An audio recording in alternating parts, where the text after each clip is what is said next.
With it being back to school time and another season changing, we're going to hold a sale. We're going to do our back to school sale. So if you are in need of a new t-shirt, a new uniform, a larger size of pads, improved quality of pads, maybe an upgraded uniform, if you need any of those things, it's going to be time to get it. We're going to hold a sale effective starting Monday all the way up till September 1st. Okay, so it's not a big amount of time, but it's enough time for you to get your order in. If I run out of something in stock for some reason, if everyone has the same size foot or something, we will still honor that sale and the stuff will come in about 2 weeks later. Okay, so if you read in the description and you look at what we have, that'll have all the prices. I don't want to take the time to go through each individual item with the prices now. For some of the newer people, I want to kind of explain a little bit of the difference in gear. So we have these kind of pads. This is what everyone starts with. These are just a foam hand pad, right? The great thing about these foam hand pads is they provide protection, right? It softens the blow of a shot when you punch someone, right? Or worse, if you receive a punch from someone. This gear is not meant to last for 2-3 years of training. It's just not. The manufacturers from every single company do not make it to last. They don't want it to last. They want it to rip. So you get new stuff, and then I order more stuff, and they make money, right? So this gear is great, though, because it gets you into sparring gear at not a huge cost, right? It's less expensive. That's the idea behind this gear, is that it helps protect you, and it doesn't cost a ton. So when you're first starting out, if you're not sure you're going to be here more than 3 months or so, this is great gear. This will work for you, right? We wore this gear for years before better stuff came out. But if you look at the amount of padding and the kind of padding that's in it, it's not ultimately the best. When our students reach red belt, we no longer allow that gear. They're too effective at striking. We do too much sparring, too much contact. It's not safe enough at that point. So you'll see students wearing gear like this. This has got probably twice the thickness of padding and much higher quality padding. It's a much higher quality glove. Okay? The Velcro on these wears out before the pad itself wears out.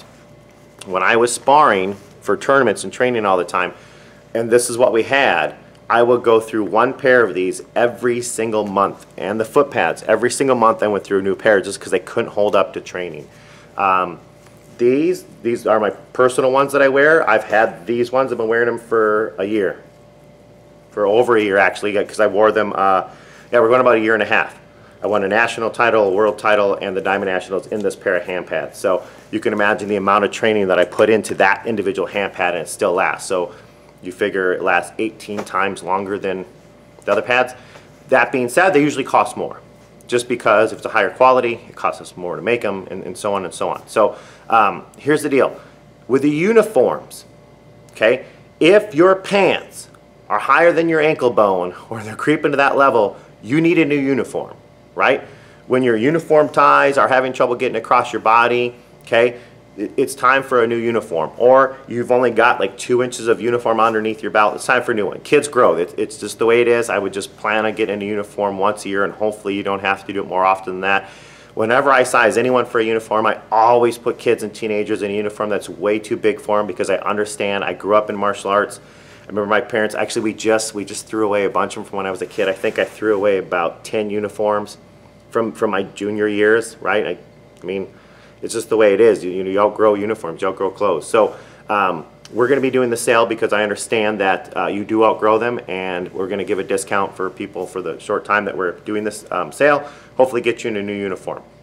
There are a couple different kinds of uniforms we have, so I'll kind of explain how that works for you real quick. We have got a basic white uniform. It's essentially like a 5-ounce material. It's a very light material. It's not a uniform you really want to have people yanking on long term, and it can get dirty. It's white, but it gets you into a uniform the least expensive way possible. We don't want it to be hard for you to start, or a lot of people just don't stick with it, right? We have an upgraded uniform, which is an 8.5-ounce uniform, okay?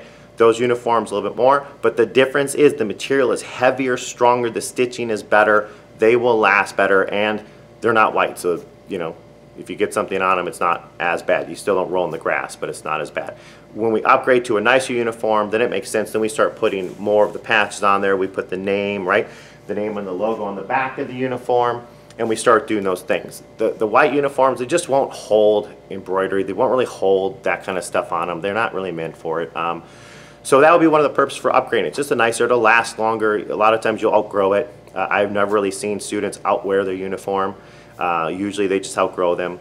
And then we have got something called a jiu-jitsu uniform. Those are like rough. They're meant for being beat on. We use those in self-defense classes. When you go to advanced belt class, because we're doing more judo, more jiu-jitsu, they're a requirement. We just say you have to wear this. We're not going to tear up traditional uniforms all day. So I would say that uniform should be something you look at if you enjoy jiu-jitsu right away, or if you start to get to intermediate belts and you know you're going to set a goal of getting past red belt, just get the uniform.